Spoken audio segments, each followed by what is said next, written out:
Man, there's I think a Below Deck or some shit I'm due to watch. I don't know. Southern There's Charm also or something. DVR. Oh my God!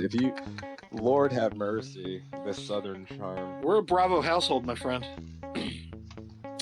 You had to record that, didn't you bastard? That has to stay. It has to stay. And there's no negotiation.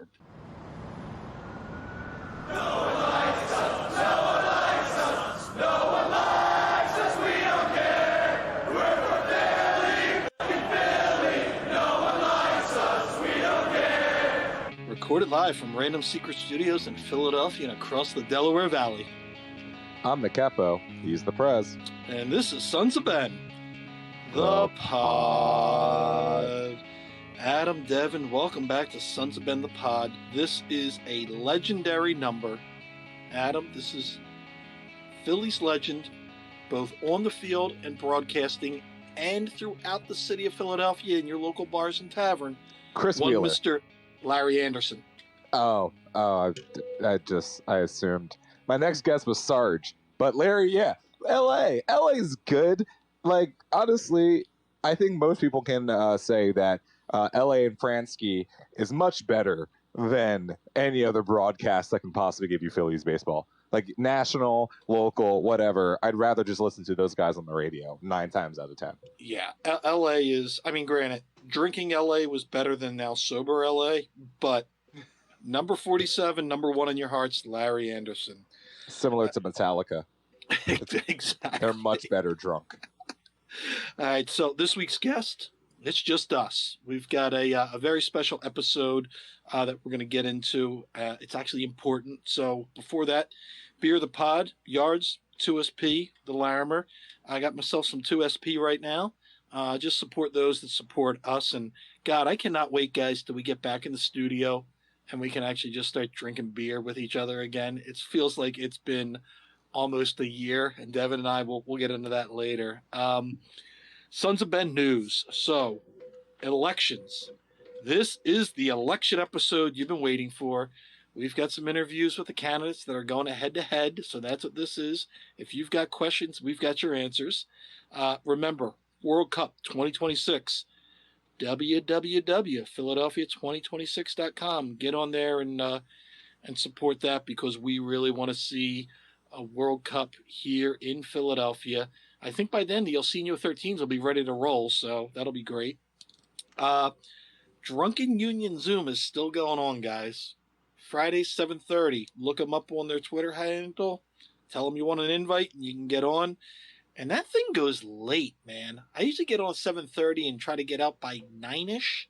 That thing goes deep into the night, so, like, you can hop on almost... It's because I don't shut up. That's half the reason why it gets that late. I just don't stop talking, and it just kind of coasts into 12:30 pretty easily. It ain't just you. I know Tannenwald's like that too. Devin, anything on our favorite Discord channel? Nothing too new. Just talking up a storm in there as usual. Just keeping company to each other during this off season. It's been great. We watching some Champions League. Just enjoying the time off. And we will get into Champions League. We'll get into time off. So right now, just elections. Let me give you a quick intro before we get into that. So why do we even hold elections? Let's go back in some olden days, Devin, before 2017 when you joined the Sons of Ben. Way back in the past, you didn't have elections for the board. It literally was board members would, hey, Devin, you look like an outstanding chap. Would you like to be part of the board? And that's how board members were brought on. It was just like if you knew someone on the board, you could get on the board kind of thing.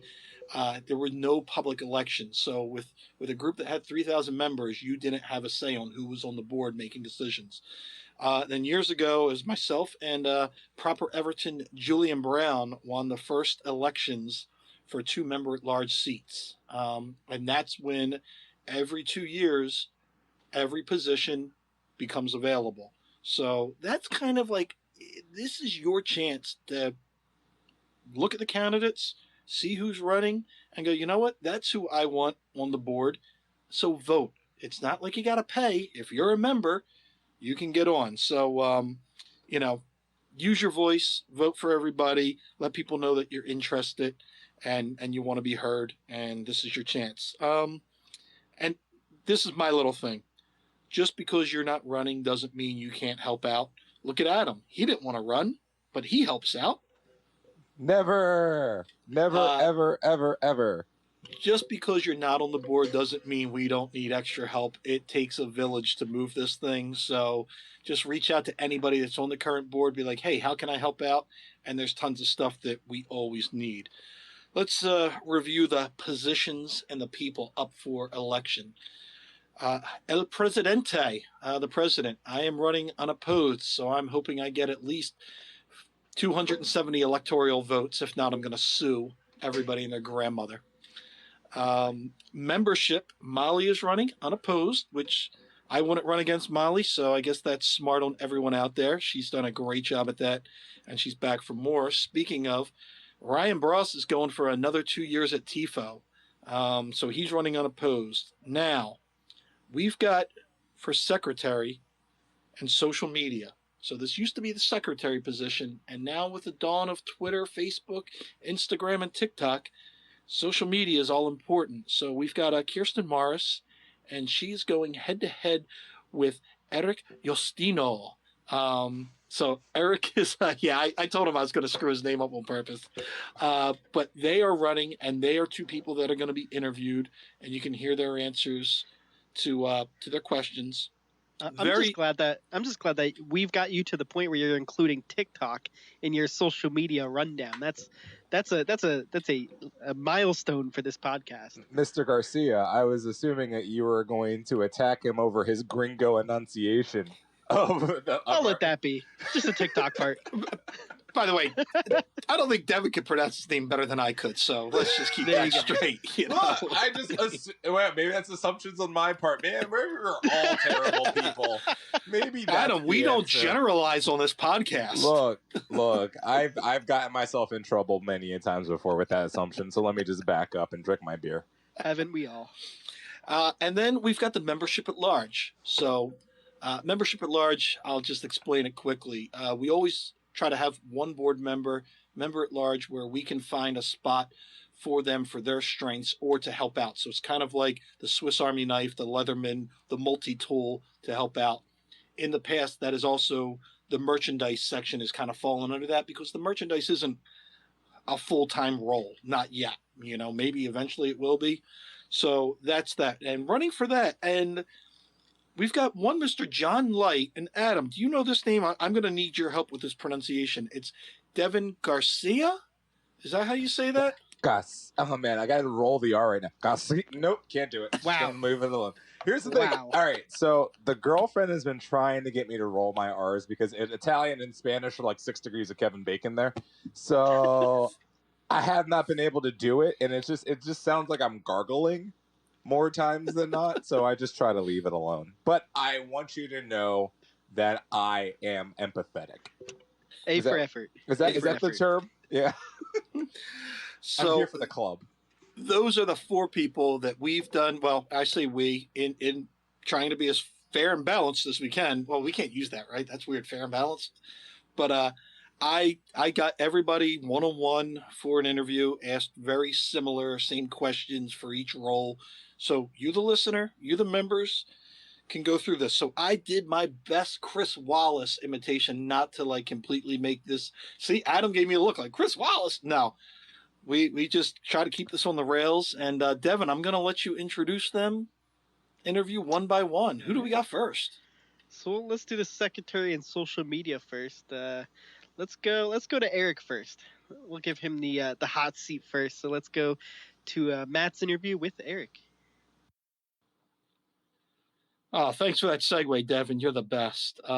Continuing our in-depth investigative reporting into why people are running, we have our next candidate. He is someone you're familiar with. He is a capo. You've seen him on the stand and around the lot and all kinds of things. And he's running for secretary/social media. So welcome to the pod, one Mr. Eric Yostino. Eric, thanks for hopping on for this interview. How's it going, Matt? Thanks for having me. It's good. I'm gonna hit you with a couple questions so you can tell the people, your take on it, so they get to know you a little bit better if they've only known you from, drinking beers in the parking lot or seeing you yell through a bullhorn. Yeah, Um, hit and me. someone that's familiar with the board and familiar with the Sons of Ben. My first question is why? What are you thinking, man? That's a great question. Sometimes I ask myself that over and over when I make these kinds of decisions. But yeah, I guess I've been with the Sons of Ben since 2011, and I've always kind of been on the outskirts. I guess you know, participating more than doing anything else, kind of observing. I know I don't seem like it, but I can be kind of socially shy, especially at first. So I had to take some time to really get to know y'all. And then once I realized that everyone is just as crazy as I am, if not crazier, that's when I was like, all right, this is my kind of people. So that's why people have seen me more over the last couple of years. I've been doing the capoing stuff for about 5 years now. Um, and now I just feel like, I should use the talents, the few things that I'm good at, to use them and maybe make a positive impact on the Sons of Ben, as not only as a group, but as an organization as well. And yeah, I kind of, this is my level up, I guess. I want to level up. There you go. All right. So basically, you are running for the secretary, which is morphed and evolved as the world has into really social media director. So we'll get into that. What do you consider your strengths to be? What additional skills and talents would you bring to the role? So more for the people that don't know you, don't know what you do for a living, that kind of thing. Yeah. What are your strengths and what are you bringing to this? Um, for the people that do know that I'm all over the place. I do a lot of things. I mean, I work in the online sports betting world as a risk and security analyst, and then that's like my breadwinner job, I guess. But I also do a lot of work for different nonprofits around the city, and I do a lot of media work. I used to do so. My background is mostly in film and television. Um, I went to college for that 9 years ago, worked in the television and film industry for a little bit. And then over the last 5 years, I've kind of pivoted that from film and television to like, what the future of media is, which is social media, it's digital media, everything. And that's going to be the future. So over the last 5 years, I've been researching and studying a lot of social media strategy and marketing, doing all that stuff, while also using what I'm learning to help some of these nonprofit organizations build their social media profiles and that kind of thing. So I kind of just want to transfer everything I've learned over the last 5 years and really just the experience over the last 10 years being in the Sons of Ben, being involved with the Philadelphia Union and just watching the organization grow, the team grow. Um, and, because of that experience, all of those things work together. So I'm hoping that I can kind of take all the experiences I've had with the Sons of Ben, with my experiences outside and work and all that, and really come up with something that we can all be proud of. Make a collaborative kind of thing and make a real impact on the Sons of Ben. Hopefully. Awesome. Now, Eric, we know you've been around a little bit, and the next question is just kind of someone that's been around Capo, helping out at tailgates and everything else. What makes now the time for you to join the Sons of Ben board?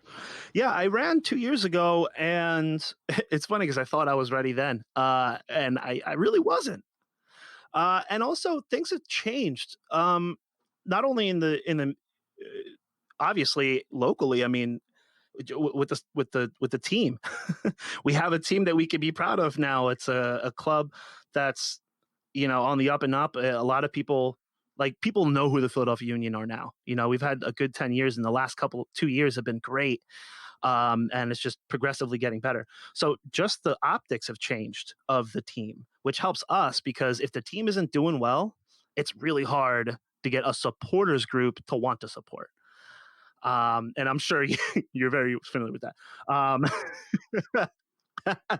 so, I feel like now the things have changed because not only have I been busier and now I'm in a different position personally, but also the team is, the club is, the organization is, the Sons of Ben are, the River End is, as a whole. So I feel like this is a good time, not only because of the pandemic and everything else, but this is a good time to hit the ground running and kind of create a solid infrastructure for social media, not just social media, but media in general for the Sons of Ben. Like if we're going to go in and go hard, right now is the time to go in and go hard because we're we're at rock bottom right now. You know what I mean? We got to go somewhere. Eric, great, thanks. You're right. It's a great time to build up on this momentum that we have going with, the group and the team's success on the field. So hopefully we can all build upon that. Speaking of, in this role, social media, secretary, what goals do you have for this position? And how do you hope to achieve them? We could actually use this question to group up too. Like the first thing I wanted to do, one of the first things that we would do, like day one kind of thing. Of course, first thing is to have a social media strategy, and obviously it's way easier said than done. But like day one is to make sure that every single platform that we have available, like we have an account on it, basically, like we have a touch on that. Even if we can't build it out, it's important just to have that like placeholder so we can build it out eventually. And also make sure that every single platform has data metrics enabled, like to be able to see the metrics, basically to have a creator or business account. Because unfortunately, the thing about social media is that it's very specific in how the algorithm works and how it distributes information. So you have to, like, you got to play the ball game. You know what I mean? You gotta play ball if you want the algorithm to like get you the eyeballs that you want to see and you want to grow. So that's day one, is to make sure we set up the infrastructure just to be able to set that up. And then we can go from there, collaborate with people. I really want to be more collaborative than we've ever really been, because that's the social part of social media, and create like really high quality, like union level collaborations, and kind of, work with the fan base and work with Sons of Ben members to create that. And something that, again, we can all be proud of, something that everyone can kind of chip in a little somehow. And yeah, I mean, that's step one. I could write you a book right now, man, but that's that's day one. Man, thanks for comboing those two questions, getting us some efficiency on the pod. I'm sure everyone's going to appreciate that. I tell you what, lastly, this is the one question I like to ask, just so the members and our listeners can get an idea of your mindset and your thoughts on the group. So, what do you consider the greatest challenge or challenges to the Sons of Ben as a group as we move forward into this new world? I feel like that's harder to answer now because of like everything is, everything is an anomaly right now, right? We don't know where we're going to land after we get out of all this. But I think if we had to continue from the last 10 years, I think it's just stability and growth. And growth and how can I guess like equitable growth, like make sure that we're actually hitting all demographics in the city, like to be true representatives of the city. That's pretty broad, but yeah, diversity as a broad term, not just like culture and people, but like, age groups, like what part of the city you're from, people from outside of the city, all those things can be, I don't want to say targeted because it sounds kind of weird, but that's the way the social media industry uses it. They say targeting. All of those things can be targeted, so they can see the content and get involved. You know what I mean? To make sure that they can feel like everyone literally is, because we say that we're all inclusive, and we are, but it's not like we're targeting that mindset because we don't have the resources either. But I mean, I want to be able to do those kinds of things and show people that we don't need the resources. It's just a little bit of time, a little bit of creativity, and patience. Appreciate Eric. That was fantastic. I feel the passion in his voice. I feel a guy who really wants to be in that position. So Devin, who's the second interview for the Secretary of Social Media? All right, as we've already said, Kirsten Morris is here to join us. Matt, lead us away. Hey, everybody, it's Matt here, and I have the pleasure of having current member of the board, Kirsten Morris, who is throwing her hat back into the ring to claim her position again. So, Kirsten, how are you? I'm doing good. How are you? I'm wonderful. All right. You know what? I'm gonna jumble the questions around a little bit, just because that's the fun part, and we're gonna go through a couple questions. But here's my big question for you, as somebody also that's running again. Why? Why do you want to be elected to another term? Uh, I just love the insanity of this.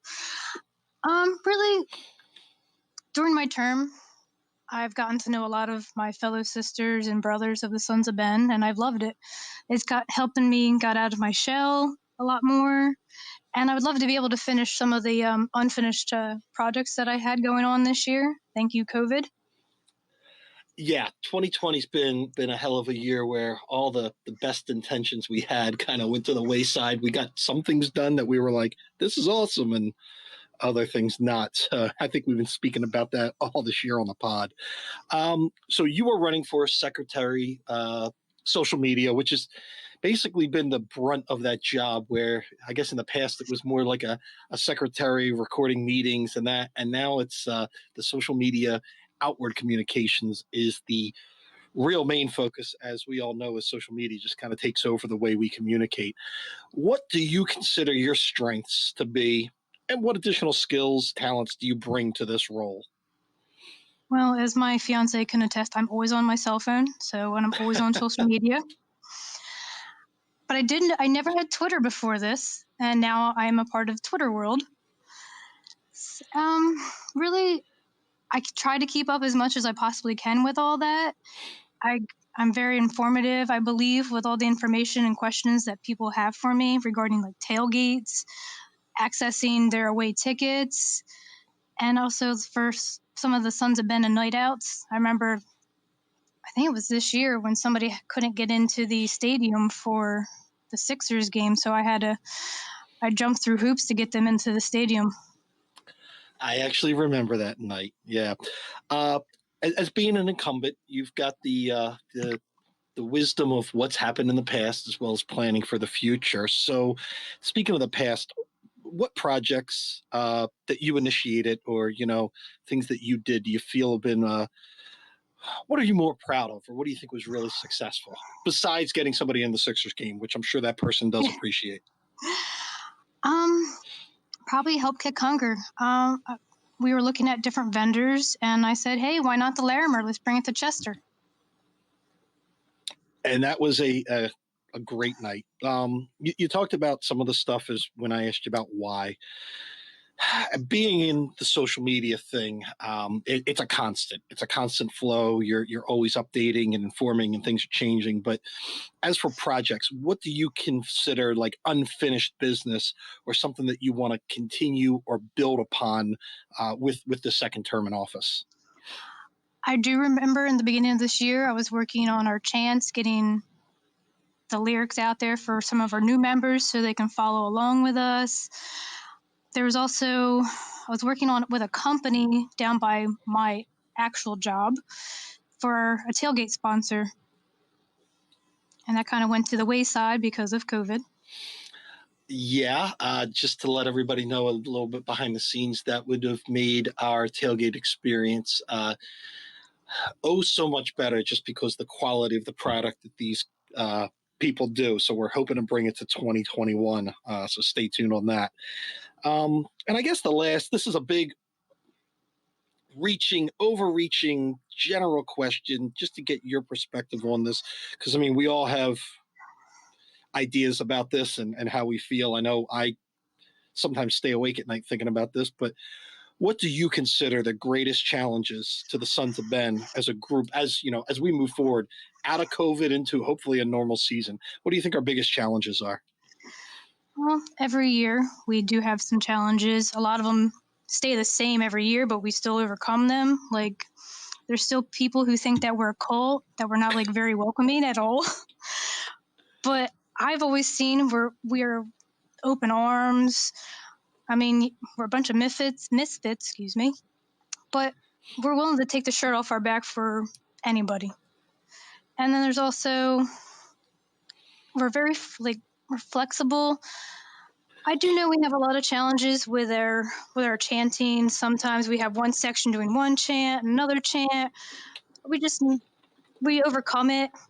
If one chant's doing better than another, we'll just pick up that one that's even louder and just bring it in. Yeah, definitely, and hopefully with this year, we can utilize social media even better, and we even talked about utilizing the pod better to start spreading around the chants, and then we just didn't have to do it because of COVID, and we only had a few hundred people in there. So, yeah, that would be great. Do you have anything else to say to the members and the people that are listening to the pod of one last pitch why they should throw their vote behind you for the Secretary of Social Media chair?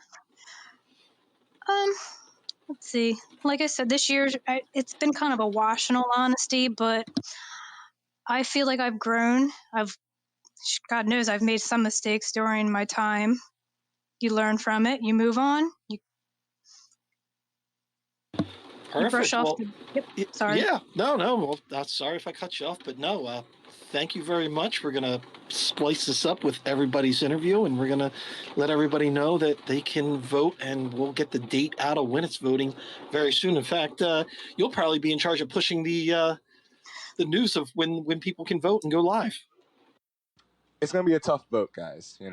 I feel that we have some strong candidates this year. It's going to be tough to cut between the two, but I believe we're in safe hands regardless which direction we go here. All right. So now, Devin, I guess we're going to member at large / merchandise.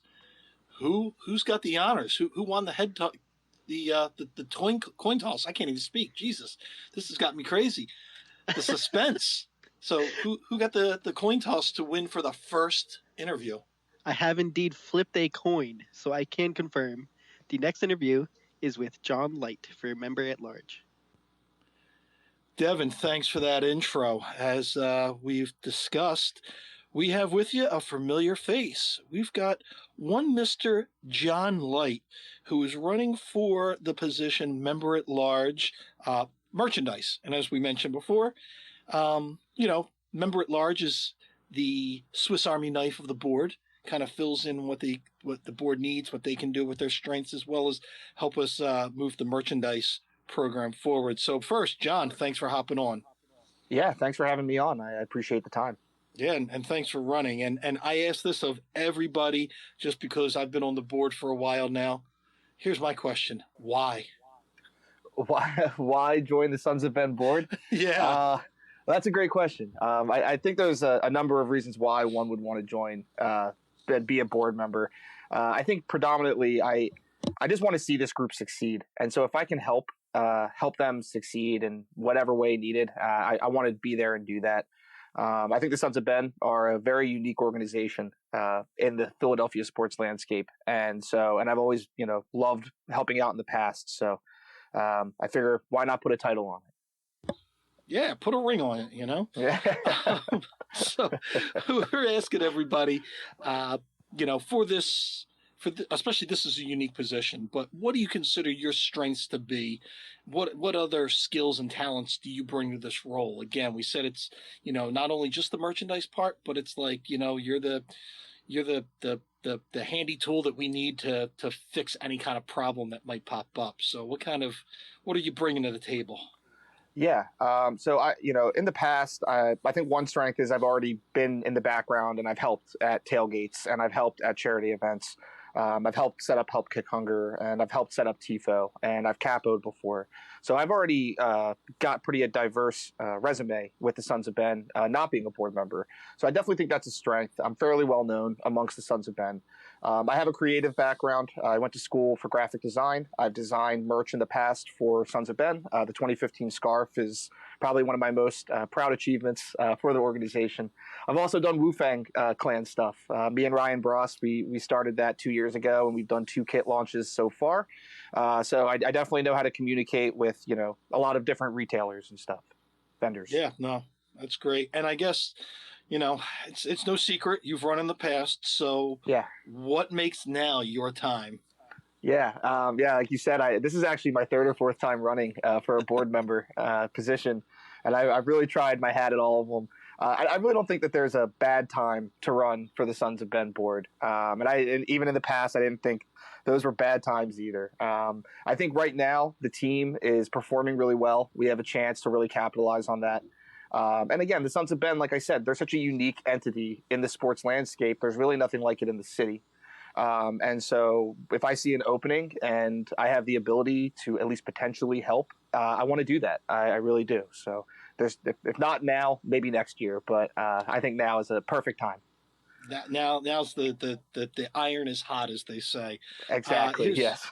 Here's a two-part question that we're asking the candidates. So for this position, and we know it's a unique position, what goals do you have for that position?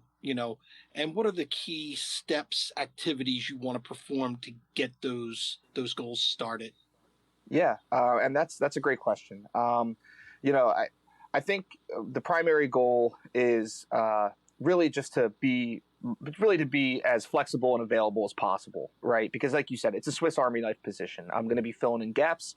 And I'm going to be doing my best to kind of pull the weight when other people might not be able to make it to a game or might not be able to set up a charity event. But outside of that, one of my goals is I really want to develop more merch for the store, the online store, and unique stuff, things like shoes, maybe jackets, hats, limited run items, match day specific things, posters and stickers and shirts for big games. I also really want to work to improve our tailgate experience. Have things like charity cornhole or charity video game tournaments, or maybe a league. Stuff like live music, DJs and bands, food trucks. I want to increase tailgate attendance as well. Make more people outside of the Sons of Ben aware of what we're doing in Lot B, because we have this beautiful lot, and while attendance has definitely been on the rise, it can always be better. And so, if elected, I think the steps I would definitely take to kind of get a gauge of where the Sons of Ben community is, I would definitely want to do some kind of survey, kind of see what they want. I'd also want to look at our current partnerships with merchandise vendors, and definitely reach out to some local Philadelphia artists to help us design merch and get some different, eyes and different inputs on this. And I would also be eager to reach out to our front office staff and see what kind of collabs we might be able to do, not just from a merch standpoint, but from a tailgate standpoint too. Yeah, no, that's great. Now, the last question we've been asking everybody, I want to hit you with it. It kind of lets the members and the listeners get an insight into your mindset. What do you consider some of the greatest challenges to the Sons of Ben as this group, moves forward and tries to evolve beyond the old 2020? Yeah, I think the greatest challenge the Sons of Ben have moving forward is keeping people engaged and active with the organization, both the union and the Sons of Ben. And that's tough to do in 2020 and possibly 2021, what with the current pandemic. But the reality here is, it takes more than the Sons of Ben board members to achieve the overall goals of the SOB, right? I mean, it takes hard work and support of every fan to achieve what we want to achieve. If we want bigger and better TIFO, then we need more people helping to paint. If we want bigger and better charity events, we need more people setting up and spreading the word. So I really want to kind of help keep people engaged. I do believe there's strength in numbers. The more people we have coming out to tailgates and helping, the more people we have coming to the lot to paint, the more people we have helping capo, the funner, louder, and more superior we will be as a supporters group. So I want to be there and try and make that happen. Oh man, that's awesome. Hey, thank you again, John, for coming out. Thank you guys. Gotta give a shout out to my boy John Light, positive influence on the community. Shout out to the Wu Fang, because, without Wu Fang, all things are not possible. So, appreciate him coming on and trying to better the squad as a whole. And here's the highlight. Devin, I want you to introduce Devin. This is a weird one. So how do you pronounce it? Okay. Garcia. So next up, Matt interviews me. So here you go. It's like Inception. Hey, Devin, thanks for that intro. What a coincidence. You get to intro right into yourself. So Ladies and gentlemen, producer Devin threw his hat into the ring, and now we get to grill him about his intentions for being on the board. So, everyone running for the membership at large slash merch chair is Mr. Devin Garcia. Devin, welcome to the pod. Good to have you on. Thank you, thank you. I've been waiting a very long time to get on the podcast.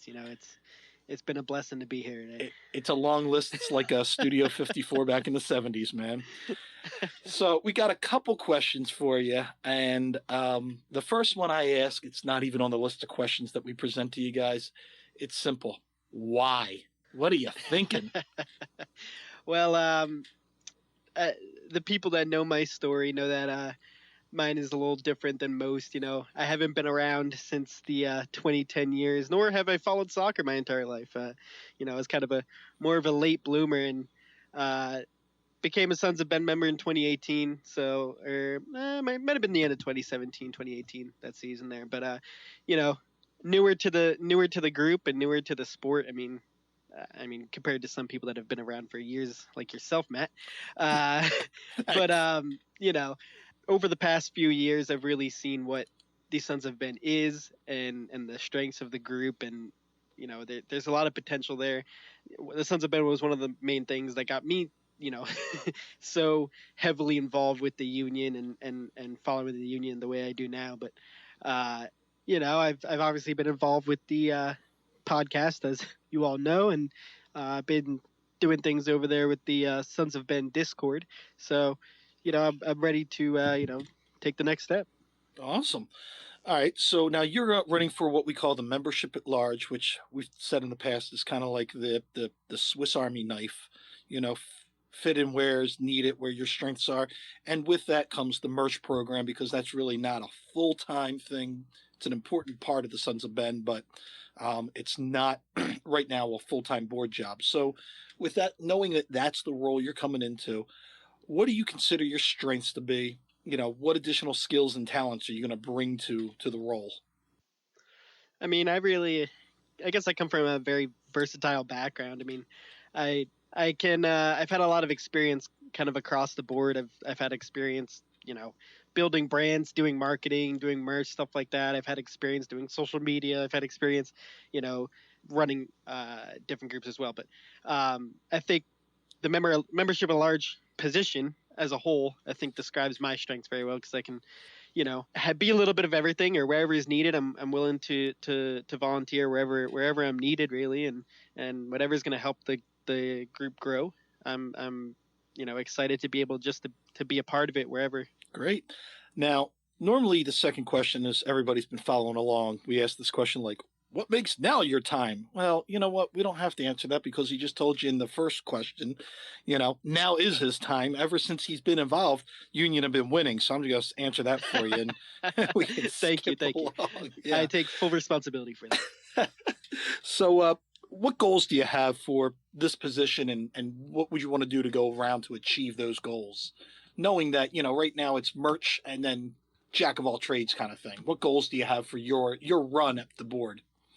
Yeah, I mean, the merch is pretty exciting in itself. I mean, I know, just just from the podcast, I guess this is an insider thing. We've talked about some merch opportunities that have been, in the works that sound very exciting, and just looking from an outsider's perspective, there are a lot of opportunities out there for some very exciting merch products and whatnot that maybe involve outside groups and outside people that maybe haven't been looked into before. But I'm excited to dip my hand into that a little bit and work with the people that are already on the board with that as well. But with the member at large position, like we already said, it's a very across the board role. So as far as goals for that, it's hard to pinpoint one thing here or there. One thing I will say is, for me, this is more than just taking on a singular role within the Sons of Ben. I think there's opportunities across the board which align with this position, but I think there's a lot of opportunities that I could help out here and there around the Sons of Ben, and not only with one specific goal in particular. It's not just about this role for me. It's about the Sons of Ben as a whole. I want to see the entire group flourish. and obviously keep supporting the union and keep supporting soccer in Philadelphia. Yeah. And again, as people know, this kind of merges into the third question, which you actually answered, but we are always like, what initial steps? But you kind of got into that already. So we can, as we have in other interviews, we can bypass that for time because, not everybody wants to listen to 42 minutes of election talk. Only we had enough of that in November. Everybody's heard enough from me by now, I'm sure. But the last thing, and this is a good question because it gives the members, gives the listeners an idea of your thoughts of the group that everybody's got so much passion for. So what do you consider the greatest challenges to the Sons of Ben as this group moves forward? Listen, I think there's some things in the Sons of Ben that I don't know how to say it per se, but there's some areas of the group that are kind of stuck in these traditional ways and kind of I don't want to say they're doing things the old way, but there's definitely some areas that can be improved, and there's a lot of areas that are going to benefit Philadelphia Union fans as a whole, not just the group, whether that be from game day experiences or from outside of game days. There's a lot of untapped potential in the community around the team, not even just within the group, but I feel like that the Sons of Ben can be a larger part of the Philadelphia Union experience, and I think that there's a few things here and there that can be tweaked, but I'm ready to get in there and get my ideas to you, Matt, and I am sure you're ready to hear all of my brilliant ideas. I cannot wait, and I just wanted to tell people when he said there was old school ways, he doesn't mean me. He's talking about Adam, I swear. But, Devin, thanks a lot for hopping on the pod. I'm glad this could be your first chance to get on the pod and talk to the people and let them know why you should be elected to the membership at large. So thanks a lot for jumping on. Don't vote for Devin. Oh, I know we're not supposed to politic right now, but I don't know. He's been the producer for this podcast for a Larry Anderson amount of episodes, and I don't trust him, so I want to vote for Devin. I am glad I could trust the endorsements of my own co-host. Look, I want what's best for the Sons of Ben, and I don't believe it is Devin. So here we're going to move on. Well, this is fucking horrible. What the fuck? Why do I get that one? What the fuck is this? Episode Larry Anderson, always going to screw you over. All the work I do for you, Adam, and this is how you repay me. I know. Honestly. No. Honestly. I think Adam's died. Adam is officially died. I'm actually more impressed I did that with a straight face than anything. I thought I was definitely going to give up like halfway through and just start cracking up. I got through it. I'm proud. I might have these comedy chops.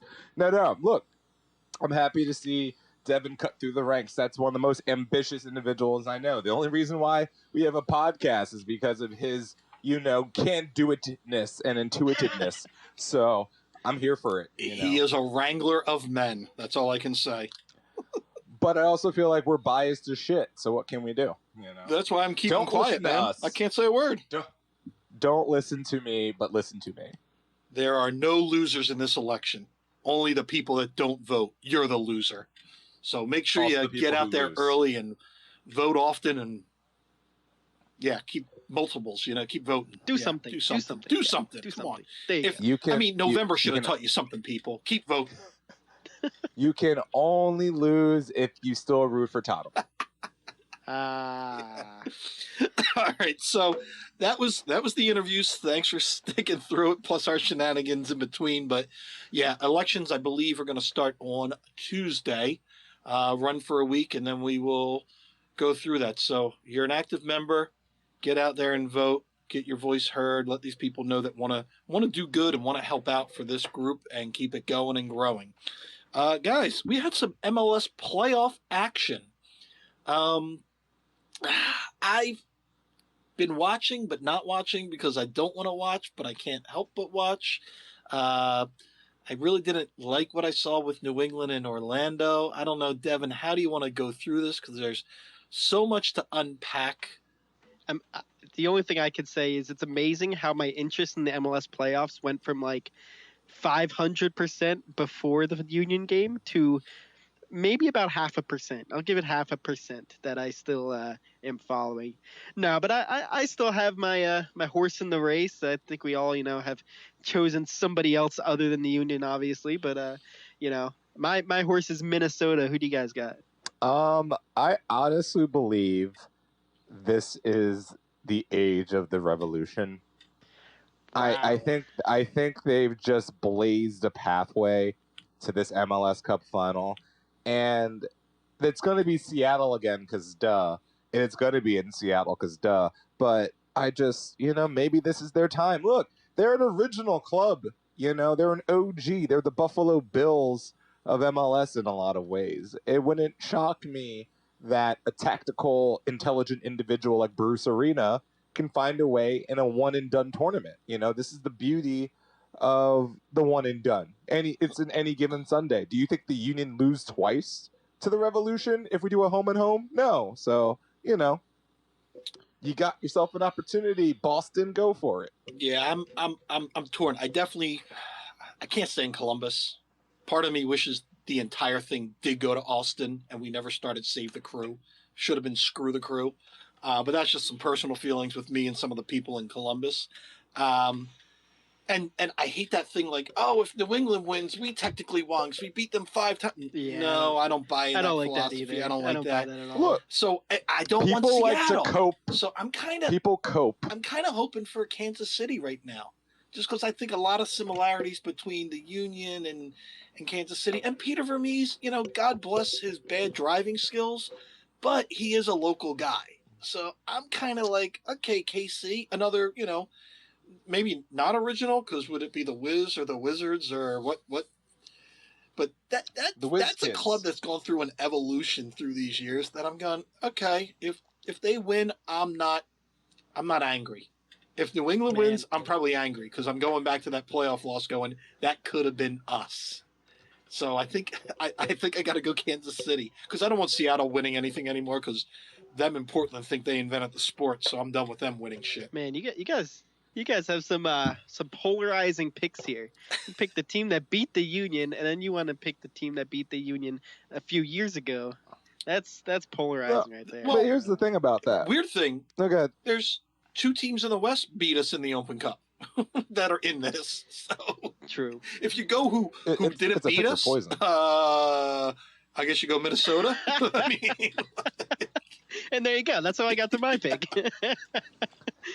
Look, if we're going to do that game, eventually there's going to be no clubs that we can ever root for because eventually you get beat by everyone like once. Like I've already muted Houston, Portland, and NYCFC on Twitter because of defeats against them that made me sad. So I can't just delete all of MLS's accounts. I just can't. But look, one and done tournaments are funny. And I find that this could be a funny way for New England to get their first championship. It's very on brand for 2020 for something like that to happen. And I find watching MLS, I can watch the tournament, because like I am bitter as hell, but like we have a trophy and we have a Champions League spot. So I'm not really like, it's not the, shit, we could have been X, Y, and Z and we're not. I'm content. I'm happy that I'm not capoing anymore. I can safely say that much. I was so tired, and like to do that in this weather, absolutely not. No. I mean, after this season's over, I know I can reflect and go, "This is a great season." I know I keep telling myself it's a great season, but every time I turn on the TV and I see Stu and Alexi talking tactics, and they're not talking Philadelphia Union, I'm a little angry still. So, I mean, I'm trying to watch it, but like I said, could you imagine how excited we would be if we were in it and how the city would probably start to be exploding the way that the Eagles are flushed down the toilet? Like, that's what gets me mad. So I don't want to talk about it. Speaking of getting me mad, this weekend we had the Sons of Ben the Pod Derby in good old London. Adam? Did you see what happened? Yeah. Nothing. Exactly. Happened. Our beloved Chelsea got lulled to sleep by Mourinho ball, and Yeah, that was about it. So congratulations, Devin. You got the tie of your life. You stay top of the table. Exactly. You bored That's a all that nation. matters. You bored like probably 5 nations of people watching that thing. No, but he had a much more interesting tie today, where you're just like, "Hey, Tatum, you want to, actually win a game at the death?" No, Yeah. no, we don't. We wanted to wanna- talk Champions That was a League rough action, one. so you get into that, Adam. Tell us about Tottenham. What Well, that's happened not to those? Champions League. Oh, Isn't that Oh, Europa? that's right. That's Europa. I'm sorry. That's the Europa. I didn't even put Europa on the notes. Oh, He's in the Not even in the Europa rundown. Motel. Oh. That is rough. Yes, we But had no. a rough going against a team from the Austrian Bundesliga. They It were was, literally not, called not even Leaks? not even Lask? Salzburg. Lask. It was Lask. Lask. Lask You was lost the, to a team called that we, Lask. No, it's that this is- LASIK. It's what you do to your eyes. Lask. It was a rough going 3-3 draw when they should have closed out that game a number of times, but they let them back in it, and Joe Hart maybe not up to par here for the backup goaltender role. Joe Look, Hart. man. I mean, I appreciate them trying to continue to, push out that gentleman like he isn't 75 years past the hill. But hey, it's an experience watching Jose Mourinho, go from I had a very solid result in the Premier League to I literally just lost to a team I probably never heard of until today. We're playing our backup. Davison Sanchez not looking great anymore. You are He's a Premier League I club. get it. Your get it. third squad should get beat it. most teams on planet Earth. Alex Morgan would have scored for you. Alex Morgan would have had a hat trick +1. But wait a minute, is she Olivier Giroud? Ooh, well, we're going to get into that. Now, we were just talking Europa. Adam, you got to explain this. why? There's Europa, and then what's that other tournament? What's that called? Look, how's that I'll- song go? The Love it. Champions! Now, see, the thing is, as a person who went to St. Joe's, I am a fan of the NIT. I appreciate the NIT because my squad isn't always making it to the NCAA tournament. So, are we still the reigning champions of Europa? How does that work? Is that what, did we win the last Europa title, or did someone won it since then? I don't know how time works anymore. Sevilla. I wanna say Sevilla won it last year? Yeah. Okay, so Chelsea's Yeah. not the reigning. Right. Okay, whatever. So far gone from that weird time period where we weren't great. But hey, look, I appreciate a little Europa. If that's all you can get, that's all you can get. Like, sometimes you got to fight for whatever championships you can get. But look, that's embarrassing, bruh. I don't know what to tell you. We're still top of the table in Premier League and in the Europa League table. So Just I'm wait till not Joe too Hart worried gets in about there it. to ruin it for you. Oh my god. We'll get to the knockout stage and it'll be fine. How like, not even go back to the Premier League for half a second, but how like tentatively are you clinging to that spot though? Like, how many fingers are on the ledge? Is it like 3? I'd have to check, but I believe we're 1 point clear. Wow. Yeah, so it's like so it's like 2 We've fingers. qualified for the knockout round, but we've not qualified for the first spot there. And one of the reasons that worries me is that if you get the second spot, you can potentially get drawn against teams that come down from the Champions League. One of the teams that could potentially come down from the Champions League, Real Madrid, currently not making it through for the first time in their history. That is not fun. I'd worry about RV Salzburg and one Mr. Number 11, Brendan Aronson, coming in to snatch your dreams. That is a goal of mine to see Tottenham versus RB Salzburg. That would be It's a goal That of would be a Brendan's, dream too, right because he there. needs an easy win, he told me. there it is. I mean, hey, at this point you might get Barcelona. So, there's a lot of things that could be coming to bite you in the ass soon. Now, Adam, something did happen Yes. in the Champions League that matters to everybody that cares about the sport of soccer, football. Can you tell us about one Mr. Olivier Giroud? First off, the fact that you said his name sensual and sultry is the only way his name should ever Exactly. be announced, He's a- because that man, first off, he's gorgeous. Let's just throw it out there. The man's Handsome, a handsome sexual man. icon. Holy crap. Like, my God. He's a reason Pulisic Furthermore- tried to grow a beard. He wanted to look like him. Yo, He failed, but first he off, tried. First off, that was the greatest like meme in the history of the Premier League, was putting Pulisic right next to Olivier Giroud and just being like the box and what it comes to, like what it comes as actually when it gets delivered. Like legitimately, it was like, oh, just do a little. He needs a little facial scrub, just a little wash or something, maybe a little mousse. I don't know, a little oil. Anyway, yo, hat trick +1 because like Olivier Giroud has been, for all intents and purposes, you could have forgot he was on Chelsea for a while. Like you could have just Yeah. been like, oh, they must have dropped him because he's behind Warner, he's behind Pulisic, like he's behind 5 dudes. And look, he is a World Cup winner. He is still France's quintessential number 9, even though, and that's only because they still will never make up with Karim Benzema. But that's another story for another day. But it's incredible to see that this gentleman, who could have easily been discouraged, already asking to go back to Arsenal or whatever, and he just puts together a performance that you say there is a reason why he's getting paid these astronomical high amounts of money to pull a ball in the net, because he does it very well when given the opportunity. And the embarrassment of riches that possess Chelsea Football Club just continue to breathe fountain. Like, Tino Warner's not having a really great time right now. He's getting a lot of goalies and posts right now. So put in your World Cup winner, Giroud, to just, use that meaty forehead of his to get as many goals as possible. We could talk about Tottenham and Chelsea all day long, but I'm sure one thing about Champions League that most Union fans are watching right now, RB Salzburg, going into match day 6, still has a chance to make the knockout rounds, which obviously Brendan Aronson going over there. So they play Atletico Madrid. Match day 6. If they win, they make it into the knockout round. So that is a massive game to watch. That is amazing. So, and if they don't make it into the knockout round, as long as they Lokomotiv plays Bayern, as long as they get a better result than Lokomotiv does, which you're playing against Bayern, they have a good chance to. They can lose and probably still make it into Europa. So good chances that we will see Brendan Aronson either in Champions League or in Europa.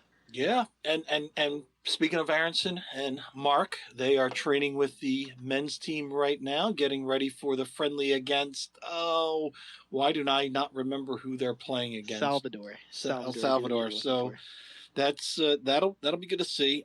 Speaking of Union, they made some personnel moves. So Warren's gone.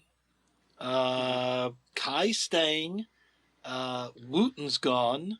What else am I missing here? I So know everyone's staying. The only options that got declined as of now are Warren and Wooten. Those are the only 2 cuts that were made so far. There's still Michi. some and Michi. and Michi, yes. yeah. Michi's gone. Yeah, So those are the only one. Yeah. Yeah, they're I'll the double check, 3. but I yeah. know Bednick and Colin, they declined, but they're kind of renegotiating Yes. the deal. Everybody else is back, and I've said it before. Everything I heard is Kai and Mark are probably going to be here till the transfer window. I don't think they're going to get any deals done between now and January. Keep in mind, everyone, Europe is crying poor, and they're trying to get the best deal. And the Union really don't need to break up this team, because it's not like these guys, ain't going to get. They're young. They're still good. So Yeah. it's probably better to give them some rest from this weird long season of MLS. Let them get started in Champions League and back when MLS, and then come the summer transfer window, get some money, because hopefully by then the pandemic's over, the money's flowing, and you get paid again. So I think it's smart business from them. So I think I heard we're shopping for a number 10. Shocker. That's what, That feels like every Ernst other is year we saying. are, but now we got some money in the pocket. So I feel pretty good. Devin, I just want to speak off season. And then we got a quote and then a preview. Is that it, or am I missing anything? Well, yeah. The press conference with Ernst was very telling. I don't know if you guys saw that. There was a couple press conferences, but the one with Ernst was one that kind of stood out. He had a lot of good little bits in there that you could take away, especially knowing what Ernst has done already He said, what was one of the quotes? He wants to improve every part of this roster.